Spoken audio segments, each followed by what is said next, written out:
Elle sera en tournée presque partout. En tout cas, là où ce sera possible à travers la province.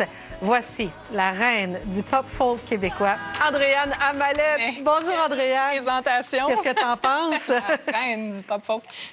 T'aimes ça? Oui. Cette semaine, tu nous as annoncé que tu retournais en spectacle. Oui. Puis février, là. Là. Puis on a dit de toi très optimiste, mais tu as répondu, je suis aussi très réaliste. Exact. Alors, qu'est-ce que tu espères là, en fixant un rendez-vous comme ça pour les prochaines semaines? Premièrement, juste redonner un peu d'espoir. Je pense que de faire comme si ça allait revenir, moi, ça me fait du bien. Je pense que ça fait du bien aux gens. Ensuite de ça, si c'est reporté ou annulé, on verra. On verra, c'est correct. Tout le monde va être remboursé dans le cas où ça arrive. Il n'y aura pas de perdant, mais on croise les doigts pour que ça ait lieu. On va tout faire pour que ça fonctionne. Sinon, on va s'adapter comme on fait depuis le début. On va peut-être faire des shows qui vont être plus interactifs avec des caméras ou on va les reporter à l'automne, tout simplement. Alors là, tu dis peut-être. Quand même, février, ça arrive vite. Ouais. Qu'est-ce que tu as prévu à offrir en spectacle, là? Ton plan, ça serait quoi? Mon plan, bien, c'est certain que au niveau de ce qu'il va y avoir dans le spectacle, c'est les nouvelles chansons. On va être 5 musiciens sur scène avec une belle distanciation. Oui, oui. Mais pour les gens qui seront dans la salle, je pense que les diffuseurs ont pris vraiment les mesures pour que tout le monde soit en sécurité. Donc, c'est sûr que ça va être moins de gens, mais plus intime en même temps. Ouais. Donc, tu vois, hier, à l'émission, c'est les deux frères qui étaient là. Ouais. Eux aussi ont dit la même chose que toi. Là, c'est important qu'on fixe des rendez-vous. Oui, c'est ça. Juste qu'on mette une date dans le calendrier, puis qu'on se dise, on espère là, aller à la rencontre de nos fans à ce moment-là. Les gens t'ont dit, on va y être. Bien, Ça, là, comment tu as reçu ça, cette réaction-là tellement des spectateurs? Agréablement surprise. Je m'attendais à ce qu'il y ait plus de crainte. Finalement, j'ai reçu de nombreux messages de gens qui m'ont dit, les billets sont achetés, on va être là. Donc, ça fait du bien de voir que le métier existe encore. Oui, exact. Je vais pouvoir retourner sur scène, puis je vais pouvoir les revoir aussi. Je m'ennuie vraiment beaucoup d'eux autres. Oui. Ça va faire du bien. Alors, il y a ça comme projet. Oui. Il y a le 3e album aussi. Oui. Et puis là, on va écouter un extrait de, j'allais dire, un journal intime enregistré. Tes états d'âme. Parce que tu portes plusieurs chapeaux pour ce projet-là. Voici ce que tu racontais il y a quelques temps à peine. Jour 1 de studio comme réalisatrice. Les 2 heures. C'est pas un que je maîtrise. T'es moins souriante là, dans ces états d'âme-là. J'ai eu la peine pour moi-même il y a quelques mois. Alors, est-ce que ça t'a fait peur de prendre tous ces chapeaux de créatrice? Tu sais, le grand chapeau, c'est créatrice, mais là, t'es réalisatrice, t'es l'autrice, t'es l'interprète. Je suis vraiment à toute, puis il y en a qui appellent ça de la folie. Moi, j'appelle ça des défis, sauf que celui-là, je l'ai trouvé difficile. Ouais.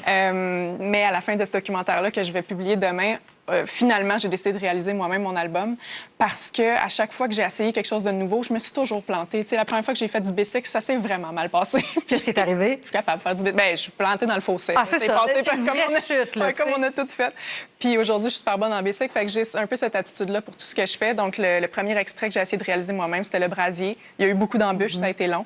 Puis là, je me suis relevé les manches, puis j'ai décidé de réaliser le troisième album. Exact. T'en es où, là? Qu'est-ce qui te reste à terminer? Il me reste, vu que j'ai tous les chapeaux en même temps, il reste comme plein de petites affaires dans chacune des tâches à faire. Il me reste une chanson à terminer, le texte, en même temps qu'on fait la pochette, en même temps que je suis en train de finaliser le mixage. Fait que tout est mêlé en même temps, mais d'ici une semaine, tout est fini. T'es-tu beaucoup inspirée de ce qu'on traverse depuis quelques semaines dans... Je pense que par défaut, oui, ça l'a teinté un peu. L'album est surtout inspiré d'un voyage que j'ai fait en Alaska. C'est un pèlerinage personnel. C'est pas mon plus lumineux, mais en même temps, il y a quand même de l'espoir à travers tout ça. Fait que je pense que ça va peut-être aller chercher aussi les gens par rapport à ce qu'on a vécu cette année, qui se retrouvent dans les thématiques de l'album.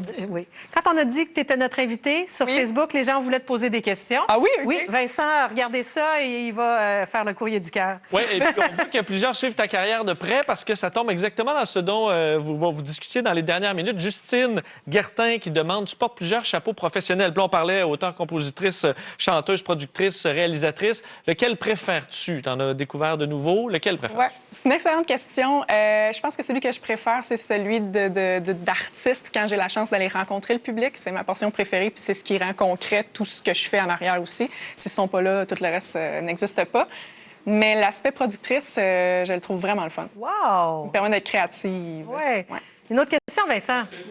Dans l'ombre, donc l'écriture qui se fait beaucoup moins devant public. Ève Tremblay, quel est ton rituel d'écriture? Dans quel lieu écris-tu le mieux? Tu parlais de tes voyages. Ouais. C'est où?